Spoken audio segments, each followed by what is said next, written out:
ABG shipyard घोटाले पर CBI की ओर से सफाई जारी की गई है।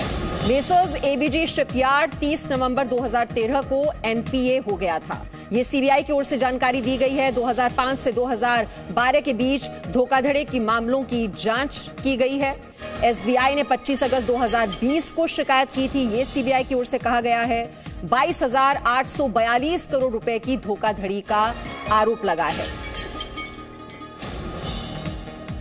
तो आरोपियों के खिलाफ लुक आउट सर्कुलर जारी किया गया। कुछ राज्यों ने जांच के लिए सामान्य सहमति वापस ली। यह स्पष्टीकरण सीबीआई की ओर से दिया गया है। सहमति वापस लेने से जांच चुनौतीपूर्ण हुई। 100 बैंक धोखाधड़ी के मामले दर्ज नहीं किए जा सके। तो ये सीबीआई की ओर से सफाई दी गई है। और जानकारी इस पर ले लेते हैं हमारे सहयोगी जितेंद्र को। आप इस वक्त देख रहे हैं। जितेंद्र, अभी तक सीबीआई की जांच हो, एसबीआई, दोनों ही सवालों के घेरे में। अब सीबीआई की ओर से ये क्या स्पष्टीकरण दिया गया है? ये इतना वक्त मामला दर्ज करने में, शिकायत दर्ज करने में क्यों लगा दिया गया? देखिए, इसमें काफ़ी सारी खामियां रही हैं और मीमांसा ये पूरा जो मामला है ये यूपीए गवर्नमेंट यानी कि जब कांग्रेस की सरकार थी उस दौरान ये पूरा फ्रॉड हुआ था।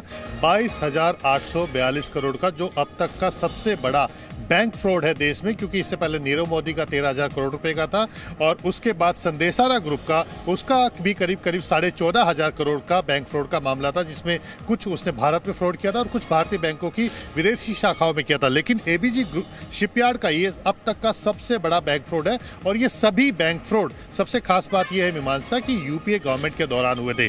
2001 से एबीजी शिपयार्ड एसबीआई बैंक का ग्राहक था और ये जो फ्रॉड हुआ है वो 2005 से लेकर के 2012 के बीच में हुआ है।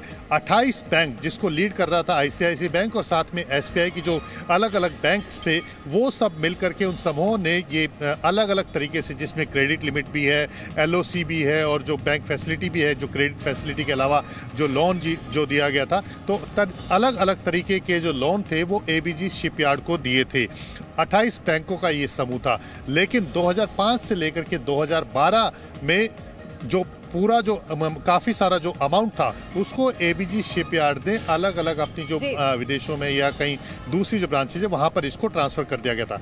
2013 में यानी कि नवंबर 2013 में एसबीआई ने डिटेक्ट कर लिया था इस फ्रॉड को और एनपीए डिक्लेयर कर दिया था। लेकिन बावजूद इसके मीमांसा ये हैरानी की बात है कि 2014 में उस दौरान इस पूरे जो बैंक लोन था इसको रीस्ट्रक्चरिंग करने की परमिशन भी दे दी गई। जी, तो लगातार सीबीआई की जांच और एसबीआई की भूमिका को लेकर ये सवाल उठते रहे हैं और जो सीबीआई की ओर से स्पष्टीकरण दिया गया है इस पूरे मामले पर, जानकारी हमें दे रहे थे Jitendra. Presenting B news app available on Google Play and App Store. Download it now.